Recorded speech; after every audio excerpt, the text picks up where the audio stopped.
Hello. Today General Hospital will reveal the air in the room had thickened to a suffocating stillness by the time Tracy took her place at the podium. Every breath felt suspended, every heart beat a thunderous echo in the silence. The harsh glare of television lights bore down on the room like interrogation lamps, while the sharp clicks of camera shutters punctuated the tension like the ticking of a time bomb. Reporters sat poised, fingers hovering over keys, ready to record what many assumed would be a standard political address. But for those closest to the center of this unraveling storm, those who had been entwined in the complex web of lies, betrayal, and ambition, there was an unspoken dread hanging in the air. Something seismic was about to be unearthed. And it began with a smile. Drew remained seated near the front, jaw set, posture impeccable, exuding an air of untouchable confidence. He wore the expression of a man who believed he had already won. His smirk was polished, rehearsed, a mask designed to project power and charm. In his mind, Tracy would stumble. She would yield to pressure or offer only vague criticisms that he could easily dismiss. He had underestimated her. Gravely. When Tracy stepped forward, she did not falter. Her eyes scanned the room with the intensity of a seasoned predator, locking momentarily on Drew, whose smile began to waver under the weight of her stare. There was no script in her hand, no notes, no carefully prepared speech to sugarcoat the storm she was about to unleash. She needed none of it. What she had was truth, raw, ugly, and blistering. Her voice was clear and deliberate, the edge in her tone slicing through the silence like a blade. With unshakable conviction, she declared that Drew was not the man the public had been led to believe. He was not a hero, nor a reformer, nor a victim of political persecution. He was, in her words, a shameless manipulator, a man who cloaked his corruption beneath a veil of charisma and calculated benevolence. She spoke of his financial deceit, his willingness to falsify public documents, and his quiet dealings with known criminals. But the most shocking revelation was yet to come. Tracy's next statement electrified the room. With the intensity of a lightning strike, she exposed Drew's orchestration of a staged drug incident, in which illegal substances had been planted in his own vehicle. The intent, she explained, was to gain sympathy from the press, sway legal proceedings in his favor, and portray himself as a wronged man fighting against a corrupt system. It had worked, until now. But this was only the beginning of his moral decay. What followed was a revelation that sent a collective gasp through the audience. Tracy disclosed that Drew had been engaged in a covert relationship with Nenah for months, an entanglement that had begun long before his supposed devotion to Willow. This wasn't mere infidelity. This was a strategic alliance, one forged in secrecy and driven by ambition. Together, Drew and Nenah had manipulated the chaos surrounding the Corinthos family, exploiting moments of emotional vulnerability for their own gain. Drew's affair with Nenah wasn't born of passion, it was born of calculated destruction. Tracy painted a chilling portrait of Drew's psychological manipulation of Willow, a woman battling illness and emotional fragility, whom he ensnared with tender words and hollow promises. He preyed on her desperation for peace, convincing her that Michael was the threat, an unstable father whose presence endangered the well-being of their children. Through subtle insinuations and repeated half-truths, he convinced Willow that cutting ties with her husband was an act of maternal protection. In truth, it was the culmination of Drew's quiet war to dismantle the Corinthos family from within. Willow, seated in the front row, appeared frozen in time. Her hands trembled in her lap, eyes wide with disbelief, the color slowly draining from her face. As Tracy spoke, memory after memory unfurled in Willow's mind, moments she had shared with Drew that now seemed grotesquely distorted. The gentle reassurances, the quiet dinners, the private moments when he urged her to trust him over all others. What once seemed like love now appeared as manipulation finely tuned to her pain. He had used her grief, her illness, her longing for stability as tools to isolate her from the man she once loved and the children she still considered her world. A crushing weight settled on her chest as the truth sank in. She had given everything, her trust, her loyalty, her hope for a future, to a man who never intended to protect her. The realization was more than devastating. It was annihilating. The image of Drew, once a figure of salvation in her darkest hour, now stood exposed as the architect of her ruin. Her mind reeled as she recalled the night she agreed to marry him. The look in his eyes when she said yes, the way he held her hand, it all felt like an elaborate stage, a cruel performance in a play she never knew she was part of. And now, not only had she lost Michael, but she had also lost the right to be a mother in the eyes of the court, manipulated into surrendering the most sacred bond she had, her connection to Wiley and Amelia. The sting of betrayal was sharp, but the sting of self-betrayal, of trusting a lie, was unbearable. As Willow sat drowning in the waves of her own regret, Nenah watched from the shadows, her expression etched with anguish. She had known. She had always known more than she let on. And in her silence, in her hesitations, in her own blind efforts to protect Drew and avoid further rupture with her daughter, she had allowed this to go on far too long. Now, watching Willow crumble beneath the weight of public shame and private heartbreak, Nenah's remorse could no longer be contained. She had gone to Michael days earlier, begging him to allow Willow one final moment with the children. A goodbye, a fleeting connection, a chance to breathe in their presence before the courts rendered her invisible. Not as a mother, not as a partner, but as a woman betrayed and broken. Meanwhile, Drew sat paralyzed, stripped of his arrogance. The murmurs in the crowd had turned into whispers of revulsion. Every word out of Tracy's mouth chipped away at the facade he had so carefully constructed. His empire of lies was crumbling, and he had no defense. His name, once spoken with admiration in political circles and whispered with reverence in philanthropic networks, was now being spat out with contempt.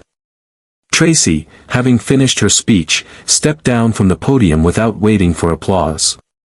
There would be none.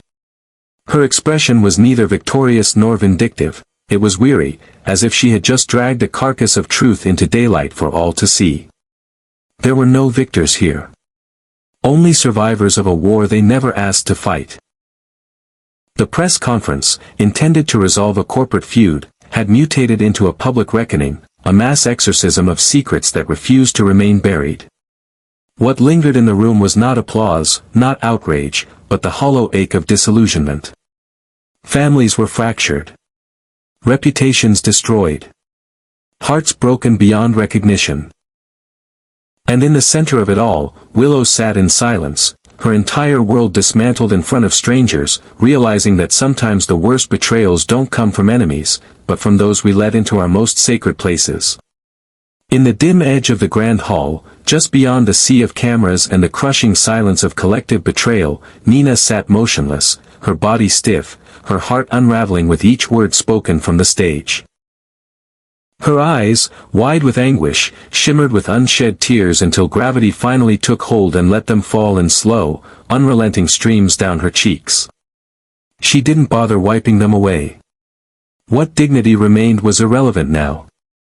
Every syllable Tracy had uttered was not only a sword through Drew's polished facade, it was a blade to her own heart, for Nenah had always known this day would come. And she had done nothing to stop it. The secrets she had kept buried, wrapped in layers of fear and guilt, were no longer dormant whispers in the dark. They were now howling truths under blinding lights. She had once told herself that silence was protection, that by not exposing Drew, by not unraveling the delicate illusion that kept Willow afloat, she was sparing her daughter more pain. But that lie had cost them everything. In her fear of losing the fragile bond she had fought so hard to rebuild with Willow, Nenah had allowed Drew's manipulation to flourish unchecked. She had watched, helpless and paralyzed, as Willow drifted further into Drew's orbit, as the trust between mother and daughter became contingent on what was left unsaid. Regret didn't come in a wave. It came in a flood, torrential and merciless, as Nenah watched her daughter collapse internally under the weight of betrayal. She could see it all. Willow's trembling hands, the stunned wideness of her eyes, the subtle unraveling of everything she once believed was safe. Nenah's silence had allowed this to happen. And now, the only thing left was to do what she should have done long ago, try, however futilely, to soften the damage. Not to reverse it. Not to explain it.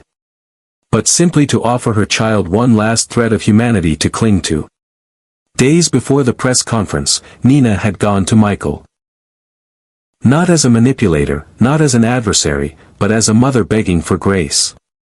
She had stood before him, stripped of all pride, her voice cracking with desperation as she pleaded for Willow to have one final moment with her children. It wasn't a plea for forgiveness. It wasn't a bargaining chip. It was an act of surrender, of letting go of the war and asking only for mercy. Wiley's little hands, Amelia's soft cheek. Those fleeting moments of maternal connection, Nenah believed, might be the only light left in Willow's world. She didn't ask Michael to trust her. She only asked him to trust that love, in its purest form, was still possible in the wreckage. Now, seated in this suffocating auditorium, Nenah watched as the damage unfolded. She could no longer differentiate between the flash of a camera and the sear of her guilt. She had hoped, naively, that she could protect Willow from this pain by shielding her from the truth. But lies rot, and silence corrodes. And now, in the glare of public exposure, she could see the decay in full view. On the opposite side of the room, beneath the blinding overhead lights and surrounded by the agitated murmur of reporters, Drew sat in stunned paralysis. The carefully constructed poise that had defined his public persona was shattering like glass under pressure. His face, once bronzed with confidence and self-assuredness, had drained of all color. There was no defense left to mount, no smirk to conceal the panic now etched across his features. What began as a calculated game had turned into a complete annihilation. He tried to remain composed, to hold on to the last vestiges of control, but it was futile.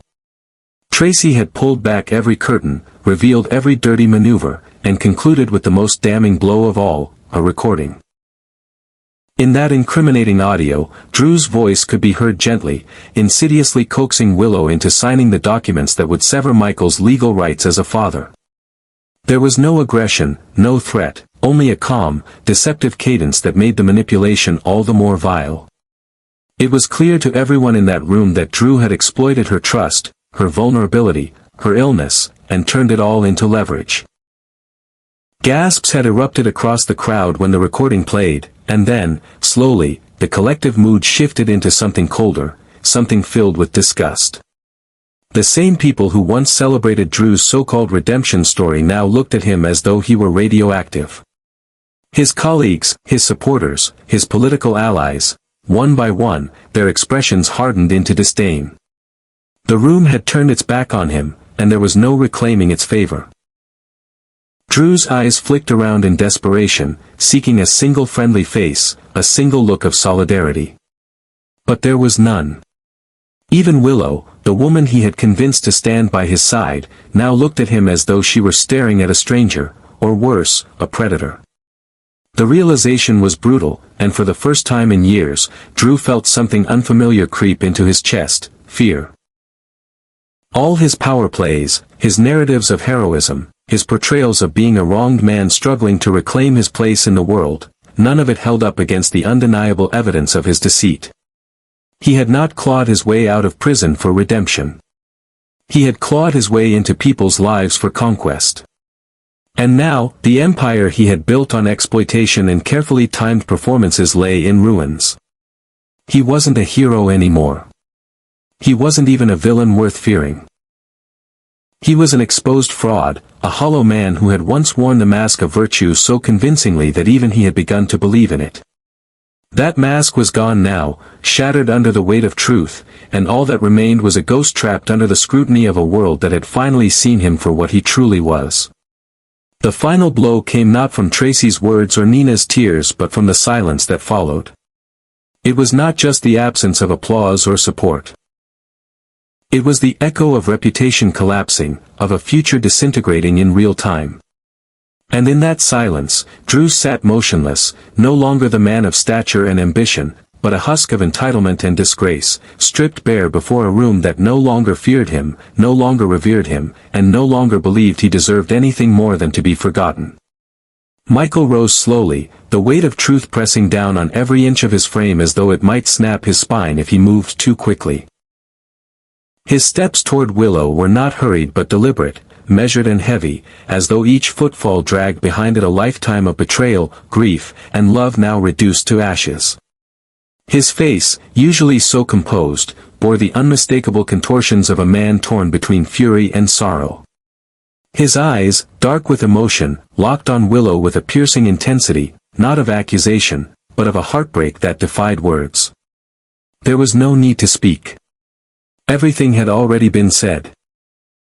Through Tracy's revelations, through Drew's silence, through the look of ruin carved across Willow's pale and tear-streaked face.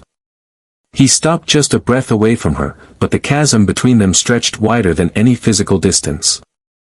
She couldn't meet his gaze, couldn't bear the weight of what he had endured because of her decisions. Her head bowed in shame, her shoulders shook as wave after wave of silent sobs consumed her. The tears came not as a trickle but as a flood, a desperate attempt to wash away the mistakes that had led them here, to this battlefield of broken promises and unimaginable consequences. Willow had once believed that love could heal. That the tenderness Drew offered her in her darkest hours was the medicine her soul needed after so many storms. But what she thought was salvation had been nothing more than illusion. Carefully constructed by a man who had preyed on her fragility, on her desire for peace, and most damning of all, on her hope. And now, stripped of that hope, all she could do was mourn. She had helped destroy the very family she once vowed to protect. In following Drew's gentle words, in believing his promises, she had unknowingly severed her children from the father who had never stopped loving them.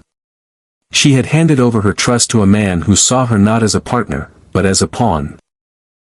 And now, the only thing she yearned for, the only fragment of peace she could still grasp, was to see Wiley and Amelia once more. Not as a mother claiming rights. Not to undo the damage. But simply to hold them, feel their warmth, kiss their cheeks, and whisper apologies they would never fully understand but she desperately needed to speak. Michael said nothing as she crumbled before him. His heart, though shattered, remained tethered to the memory of the woman she once was. The mother who sang to her children late at night, who fought for their futures, who once looked at him with unwavering devotion. That woman was still there, buried beneath the wreckage. And though trust might never be restored, though the past could never be undone, the love they shared once still lingered like smoke in the aftermath of fire. Across the room, the echo of heavy footsteps marked the end of Tracy's declaration. She stepped down from the podium, not with the pride of victory, but with the fatigue of someone who had just unearthed a grave. The silence that met her departure was not the silence of awe, nor the reverence of admiration. It was the silence of devastation. Her words had done their job, she had exposed the rot, torn down the facades, and pulled every lie out from the shadows. But there was no triumph in what she had done. No satisfaction in watching people she once called family fall apart under the weight of their own secrets. There was only sorrow. And a quiet understanding that sometimes the truth, though necessary, leaves only rubble behind. What was meant to be a conference, a procedural address to close the book on corporate disagreements, had become a public reckoning. A courtroom without a judge, a battlefield without guns, but still soaked in blood. Every relationship in that room had been scorched.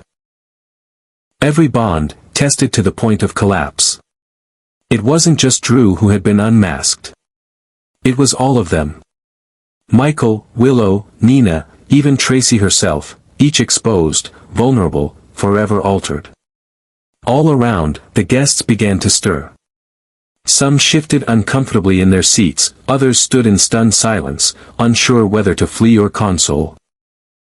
Reporters whispered furiously into their microphones, but even their voices carried a note of disbelief, as though they couldn't fully comprehend the magnitude of what had unfolded. The elegant hall that once hosted celebrations and negotiations now felt like a mausoleum for broken vows and silent screams.